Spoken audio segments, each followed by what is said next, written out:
All right. Hey everyone!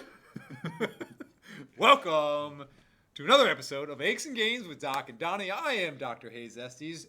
Donnie! What's up? What's going on, man? I was just talking about my luscious hair. Yes. And what's left of it. But Yeah. when I'm next to you, I look like I know. freaking Brad Culpepper back in the day. Obscure reference, but if anybody's a Tampa Bay fan, they'll know about Brad Culpepper's flowing golden locks. That is an obscure reference. Isn't it? I know. But then again, like for these 6 people who Here we are. Yeah. Hey, they Brad, probably know. Brad might be one of them. 3 years later, when you see this, be like, that guy. He knew me back in the 90s. That's right. Got your autograph then, buddy. Right. Good to see you. All right. Sure wasn't Dante Culpepper? No, he was not. No? It was Brad. I was there. He was a monster back in the day. You know, my wife went to UCF for undergrad. She was there when Dante Culpepper was there. Really? No idea who he was. No, really? Yeah. And like to her, in her defense, like one of the reasons I married her is because the first time we met, she dropped like Sean Elliott of the San Antonio Spurs, like dropped him out of nowhere during a conversation. I was like, whoa, random. Like you have to be a basketball fan in the '90s, to know who Sean Elliott was. Yeah, exactly. And I was like, oh, okay, yeah. But I guess Dante Culpepper just, I was way over. She was. Then again, she's also one of these weird people who like graduated college early. No, Yeah. who actually paid attention. Yeah, and, like, yeah, I get it. Okay. Yeah. Meanwhile, Not one. Yeah. I was in my 30s when I graduated college. That's Yeah. with a bachelor's, not a doctorate. I can't even say that. Yeah. So, hey, thank you, military. I appreciate you delaying my life for half a decade. Yeah. So. No, I was cruising on about the 4.5-year plan, and then I realized I needed to. It was a lot of money that I was going to have to pay back to someone. Somebody. Yeah. So I graduated on time. That's good. And here we are now. Real. So That's great because now you're the smart one. Yeah. I mean, by definition. Well, I mean, if you look at it from, like, if you just put our resumes down on paper, you're like, all right, this guy's. Well, the bar's on the floor, so you don't have to go much higher than. You just got to step right over. So. Yeah. Anyway, let's move right along. Yeah. Okay. Before we self-deprecate some more. Yeah. Well, so I mean, I'm first of all, I don't even know if anybody's going to click on this episode. If they are, they're going to hate watch it. They are probably because I'm sure you're going to have some nice things to say. I mean, so about listen, this sport. We obviously, we both grew up playing sports. In some aspect, I still play some, pick up basketball with some of the dads on my street. Yeah. Still lift weights. I'm still very, very, very much active. And so we always encourage any sort of active lifestyle and participation in sports. The two of us have daughters, and yours is older than mine. Getting into softball and getting into some more sports. Mine is. Well, pre-pandemic, she was signed up to play soccer, so that will definitely happen again. Yeah. And so I don't want this to come off as like I hate this sport, but it's going to come off like I hate this sport. Yeah. And that's the sport of gymnastics, and I just don't understand the reason for it, and it doesn't really make sense. So, and not only does it not make sense. Is that a double negative? I don't know. It has the highest injury rate of any sport out there that is a non-team sport. That doesn't involve like the contact, the uncertainty of contact with someone else. It has the highest injury rate in both practice and in competition. I think that's something we need to clarify. The difference between a contact sport, like you said, uncertainty. You don't know what's going to happen when one human being collides with another human being. Yeah. That's a variable that has to be just taken into account when you enter the sport. But when we're talking about man versus equipment or man versus themselves, this is the type you're talking about here. So there's very little variables besides how you manipulate your body. Yes. Yeah. And so I will start this out, and I will we will repeat this throughout the episode at least one more time. Gymnastics is a great way to learn coordination of the body overall and learn how to move yourself through space with things like running and jumping and leaping. Beyond that, where I do this day in, day out, and I am a young person whose body is developing, and I'm just having these impact injuries after impact after impact on body parts that are inherently unstable, because A, I'm a child and I'm still growing, and B, the encouragement of the gymnastics universe to be as flexible as one can be. You're asking a lot of the body in these weird positions that you have to control with such speed that is very difficult to do so.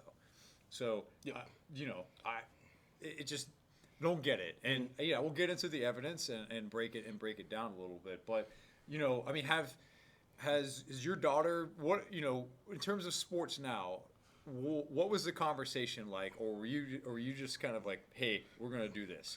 So when we first got her into sports, the first sport we put her in was gymnastics. Yeah. 3 years old, and you mentioned it. The goal was to figure out how to learn your body and the movements. So it wasn't anything crazy. They weren't having her swinging from rings and doing uneven bars and stuff. You were just doing basic tumbling. You're doing moving your body, jumping, climbing, these kind of things. And it worked wonders because she figured out, it was fun because they had all these colorful things to run in. So a 3-year-old's mind, like, ooh, here it is. At the same time, she doesn't understand that she's learning dexterity. She doesn't learn that she's learning how to use muscle groups in her body that up until then she had no use for. So yes, we did that for about a year and a half. It did great. And then we moved on to other things like dancing. She did dancing, I believe she did ballet. Can't remember everything else. But then eventually the conversation came to, and it was her mom that said, let's put her in softball. And being a former baseball player and a current baseball fan right now, I was like, yes, yes. Yeah. And my daughter's 7 years old and 4'10". I mean, she's built for athletics. That's all there is to it. She's built bigger than most as far as structure, not fat, but just structurally big. And so she's going to be an athlete, not a runner by any means, but an athlete. And so it made sense to put her in there, and she gravitated towards it and excelled almost immediately. So it fit for her well. Gymnastics, however, I knew from the minute, given her structure, was not a fit for her long term. But it was what we did for in the meantime, just to get her learning her own body. So I agree with you on that aspect. When we get past that point, is when we start getting competitive. That I agree. It is taxing on the body, especially in a young developing body. When you have growth plates and you're dealing with ligaments that haven't even learned how to be pliable, or I know you love that word, pliable, and they're moving in directions that maybe they shouldn't be moving just yet, or even at all. Even grown adults. So. I see these people later on in life, in their 20s and 30s, who have tried to now engage into other forms. So I see a lot of CrossFitters. For example, I got someone right now who has a history of ballet. It was a dancer all growing up, and then got into working out and strength training, and got into CrossFit, and now has developed some strange movement patterns because she never really learned how to stabilize properly. And so you go from ballet, and again, ballet is not even that bad. And my daughter is doing some ballet initial stuff right now. But once you get up to higher level, or I've been doing it for a decade, and on my toes, I have hypermobility in certain joints. And then you go and you learn, oh, look at this person. They have so much mobility. You need to squat super deep, and you need to do improper coaching. You need to throw some weight on it. And then here we kind of see it as a detriment later on. And not going to dissuade her from going back to CrossFit, but there are some certain fundamentals that we skipped along the way that we're going to have to go back to. So she can't even do... Not even relearn. Yeah, learn. For example, a CrossFitter who's been doing CrossFit for a while, even coaching, and she doesn't even know how to properly do a bird dog. And so I couldn't even coach it out of her the first day. Really? So we had to even back that down for the first day that she came in. So point being, putting the stress into these in ranges of motion when you are just learning how to coordinate yourself to begin with, it's gonna be something hard to perfect and to do very well. And that's before we get into. And I'm not even going to touch on sexual harassment stuff Oh, today.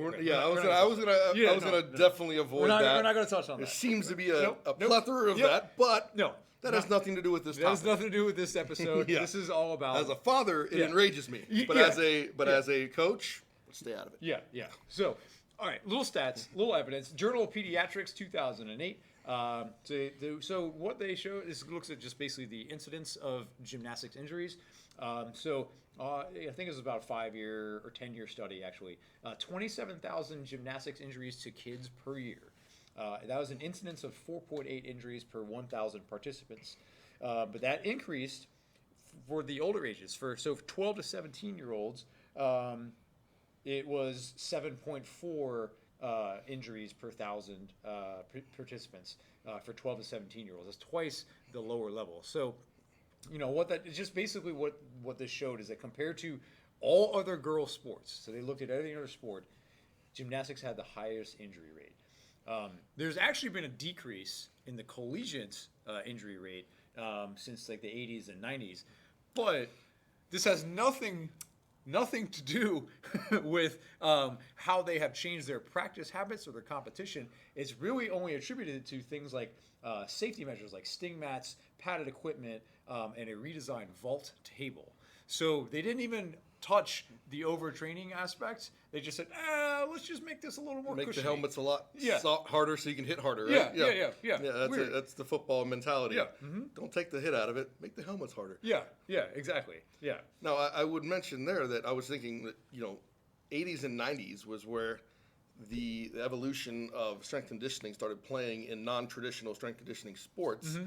Maybe, I don't know if that had something to play with it. I know your studies doesn't show that, but a lot of sports around that time frame started introducing non-sport specific training into the athletes. Yeah. I don't know. I would.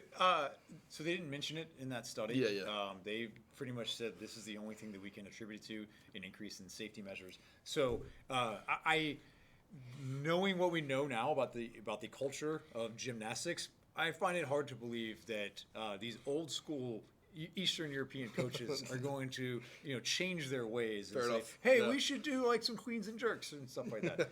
No, don't think so. Or something out besides actual movements of gymnastics. Yeah.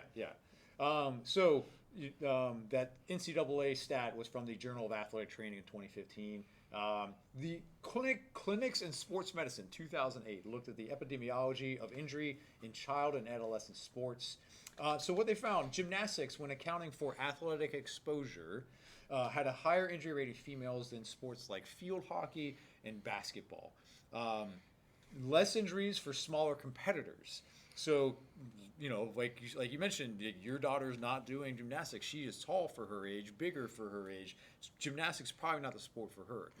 But what happens is that it kind of selects these smaller, diminutive females who may be small because of genetics, but they may be small just because they haven't had their growth spurt yet. But then, so this is where my main issue comes in, is that they kind of like have selected these type of females and males, but we're going to mostly talk about females here, to be the perfect body type for this sport. And so then you have to maintain that body part, that body type. Go. Yeah. And that's where it's when you're going through your formative years of puberty and all these other times we're talking here, when you're supposed to grow and develop, they're pushing against that, saying no, please don't develop. Stay 4'1" for me. Yeah, please. and I've always wondered about that. And I did do some research on this, and there was no real conclusive evidence that this is causing, if you are going to grow to be 5'5" and you do this, you're gonna stay that way. But like you said, they're not targeting the type of athletes like my daughter. They're targeting the premature bursts. The people that are small for their age, and not just small, but even more, because they're knowing that they're not gonna develop into some Amazonian style athlete here where they're gonna be there. So, and then once again, if they do. Their body does start to develop, they're going to almost train it out of you. Keep you into that, because a lot of times they've invested years. Yeah, and so you hear, you hear these stories about the crash diets, about having to make weight. That's right. Much like wrestling.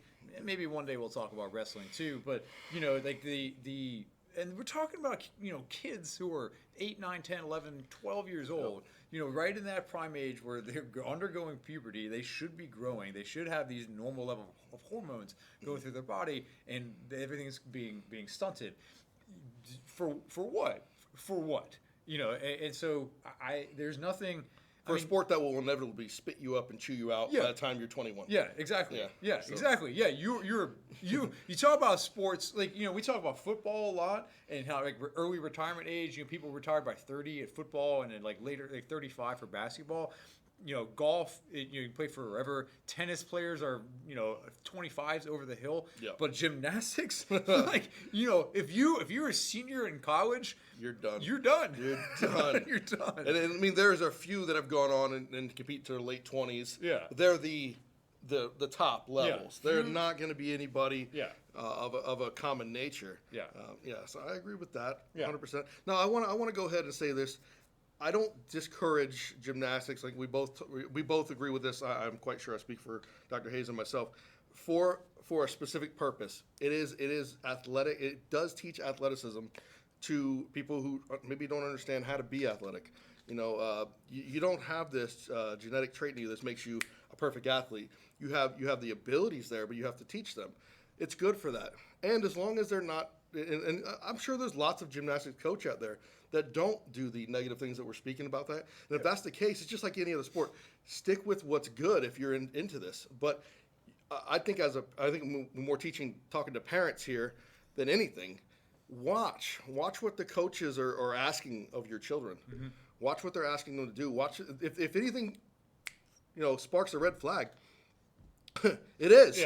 Yeah. And don't feel any pressure. Yeah. To just go along with the coach because that's the coach. Your child is your child. You know your child best. Research this stuff. There are people out here that are actually that have the athlete's best interest in mind. Find them. Yeah. So if sports are supposed to be fun, at the end of the day, I mean, don't get me wrong. Like, I love to compete. I am a very competitive person. As are you. But at the end of the day, I'm supposed to have some sort of emotional kind of release, yes. and de-stress from athletics. Mm-hmm. So if your child doesn't want to go to practice, is dreading a competition that's coming up, is overly concerned about what they're eating, as someone who's not even a teenager, those are concerns. Those are concerns that need to be addressed. And that's more of like the psychological side of this sport that not a huge fan of. And yes. The bigger point of all of this is the specialization and overtraining in youth sports that we see too often. We've talked about that before. Yeah, we've talked about it before. We'll talk about it again. This sport in itself happens to be the one that just really it just kind of gets to me, and now being a father and having a child who's getting into that age of wanting to do things, wanting to play sports, I'm having to try to find a sport where I feel fully comfortable with her participating in it, and gymnastics, not that sport. Yeah. So one more study I looked at. Clinical Journal of Sports Medicine 2016 rankings of high school sport injury rates differ based on time loss assessments. So they looked at 27 different high school sports over a 3-year period, 47,000 injuries. Gymnastics had the highest time loss injury rate from practice injuries, and the which are the worst by far. Yeah. Yes. So you got hurt in practice. Yes. Hurt bad enough in practice that you had to miss time. Yes. Yeah. And they had the highest, the largest time loss plus no time loss injury rate in competition. So higher rate overall than crew, cross country, field hockey, lacrosse, softball, tennis, golf, and volleyball. Basketball and soccer were the only comparable sports that were higher in terms of competition injury rates. But again, like we said at the top of the episode, those are contact sports Yeah. where you have to, you have the uncertainty of the person who's coming with you or you're trying to get past. You don't know exactly what they're going to do. Absolutely. So again, to make this fully abundantly clear, I think is because my daughter had a little bit of some gymnastics class as well. Mm-hmm. It's a good foundational sport to learn coordination, to get body awareness of where you are in space, but just due to the repetitive nature and the impact that you have on people who are developing, and it does, and along with all the other psychological aspects that come along with it and the pressures. I don't get it. I don't get it. Yeah. I don't have anything else to say to that. You've literally spelled it all out there. I have nothing else to add to that. Speechless. Yeah. I did it. That was good. I did it. And that was very, and to, once again, we don't like to draw hard lines here. I don't, at least. Oh, There's always there's room for a wiggle, but you just have to understand that there are better sports that will help your child develop into an athlete, if that's what you intend to do, that are going to have less injury rates and more enjoyment, possibly. Just think about it. That's all. Yeah. And that's all we're here for, the kids. The kids. That's right. Yeah. So it's technically time for everyone's favorite part of the show.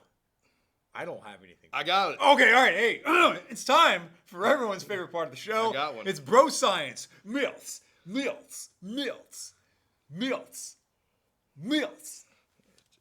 it's gone. Milts. It's gone. Or pet peeves. This one's pet peeve. All right, Donnie. Yeah, buddy.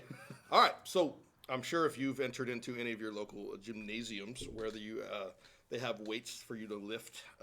Is that what they have in the gym? Repetitively, or treadmills that you can walk all over. Thank you. I prefer. You're gonna notice. I prefer the recumbent bike. Yeah, the recumbent. Yeah, I want to make sure I do as little as possible while I'm there. All right, perfect.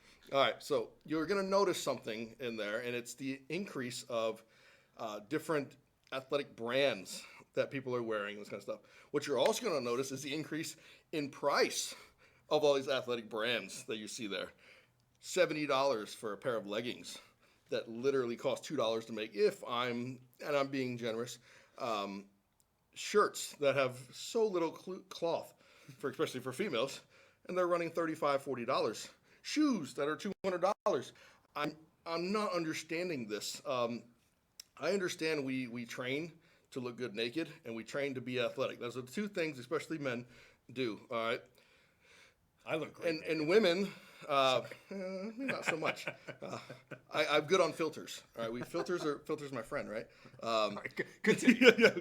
Can I? Sorry. Thank you. Sorry. All right, got me off topic here.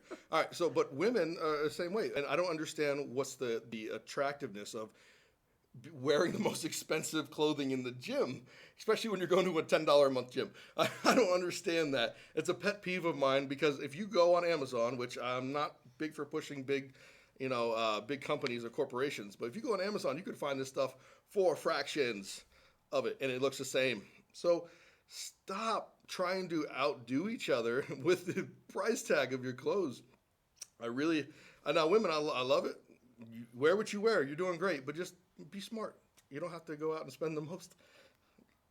What do you have to add to this? Because I know you train on your back porch. So, so what do you see in there? I train on my back porch with my rusty barbell. That's I've been trying to save from the humidity for this past year. So what about you? Do you go out and buy the latest Gymshark tank top to wear on your back porch? I don't. Crop top? I have, is this where I'm supposed to cover up the Nike swoosh on my dry fit? On my dry fit shirt. On my dry fit shirt here. Listen, you don't want to spend nothing. Like, I don't want to go out there with like flip flops or 12-year-old sneakers and try to squat. But at the same time, you're right. I don't need to drop $200 on a pair of Olympic lifters when I am over here doing Smith machine squats. So there's a happy medium. Mm-hmm. I mean, I will say, I am a big fan of the adage, you look good, you feel good, you do good. Mm-hmm. you don't have to spend a ton of money to look good. Though. And that's not my point. You should look good. You should feel good. Yes. But you don't have to look at the next person that just spent $70 on a pair of leggings. Oh, okay, I knew that. And then, you go and you tear your ACL when you're trying to do jump squats. So I would say that your money is going to be, go for that middle of the line product that feels good, you feel comfortable in, and then spend the rest of your money on a coach. I'll even say this on proper nutrition. Buy some good food.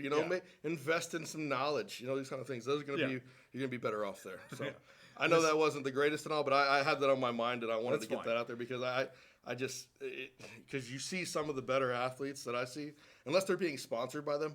Some of the people that are actually at the gym to do work are not those people. They're not the people with the $70 pants. There's almost a direct correlation to that. Yeah. So don't be that person. Work hard. Don't spend so much. Got it. There you go. This part of the episode is brought to you by sweatshops. Yeah, exactly. Brought to you by Walmart workout gear. God damn it. All right. On that note, let's wrap this thing up. Yeah, buddy. Donnie, where can people find you on the interwebs? The interwebs. All right. We're on this thing called the Facebook. It's something that a guy named I don't know what's his name. Al Gore. Mark. Al Gore. His name was. His name was Al Gore. Oh yeah, he made that. Yeah. Okay. Al Gore. Obviously. Yeah, back in the 2000s. Yeah. And so Facebook.com/Strength and Performance Institute, where you can find some of the cool stuff that I'm doing with some of my clients here and some of my athletes. And then Instagram.com/Donnie Kierden. There's where the shirtless selfies and all of the other things that I like to put out there for your dismay. That's where they're at. Perfect. I said that right. You did say that right. My name is Dr. Hayes Estes, Doctor of Physical Therapy, owner of Premier Physical Therapy here in Clearwater. You can find us on the Facebook at facebook.com/PT and Sports Therapy. Switch it up on you. Yeah, you did. Switch it up on you. And we are also on Instagram at Run. Still doing it, Ashley. Yeah, she's going to be like, stop. Run Tampa Bay. We're out. Don't do gymnastics. And cut.